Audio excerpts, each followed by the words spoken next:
ኡስታዝ አዲስ ሰለምቴ ነኝና ሰላትን በስርዓት መስገድ አልችልም። ቪዲዮ እያየሁ ነው የምሰግደው እና ይሄ ነገር እንዴት ይታያል? አዲስ ለሚሰልም ሰው ፋቲሃንም ተሸሁድንም ካላወቀ እስኪያውቅ ድረስ ምን ብሎ ይሰግዳል ሲባል ሰሃባው የጠየቀው ጥያቄ መልስ ነው። ነብያችን ሰለላሁ ዐለይሂ ወሰለም ዘንድ መጣና እኔ ቁርአን ማንበብ አልችልም፣ ከሰላቴ የሚያብቃቃኝን ነገር ያስተምሩኝ አላቸው መልእክተኛው። 5 ነገሮችን ያዛት። ሱብሃንአላህ ወልሐምዱሊላህ ወላ ኢላሃ ኢላላህ ወላሁ አክበር ወላ ሐውለ ወላ ቁወተ ኢላ ቢላህ።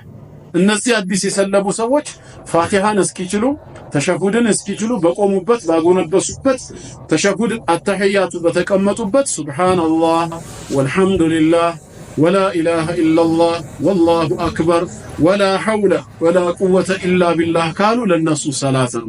ፋቲሃን የቻለ ቀንስ በቦታው ፋቲሃን ይተካዋል፣ በሌላው ቦታ እስኪችለው ያ ሱብሃንአላህ ይቀጥላል። አተህያቱን የቻለ ቀን በቦታው አተህያቱን ይለቀዋል። ምናልባት ኦንላይን ከሆነ መጠይቀው ወንድም አብዱረዛቅን እዛው ላይ ጠይቀውና በፕራይቬት እኔ ስለ ሰላት ማስተምረው ትምህርቶች አሉኝ ለሱ ልክለትና ላንተ ያደርስልሃል ማለት ነው። እና በዚህ መልኩ መስገድ ይቻላል። እንደውም ሰሃቢዩ እኮ የዛኔ ይሄ ሲነገረው ጣቱን እንዲህ ያረጋ ነበር ሲያረጋ የነበረው 5 ሞላና ሀዛ ሊረቢ እንዴ ምንድነው የሁሉ 5 ለጌታዬ ነው አለ ማወድስበት ፈማሊ ለኔስ ምን አለኝ አለች። ስለዚህ እሳቸውም ሌላ እንዲባል ረቢ እግፍርሊ ምናምን ወርሐምኒ ይለው ሲነግሩት ቆጠረና ልክ 5 ሲሞላ ይዞ ሄደ።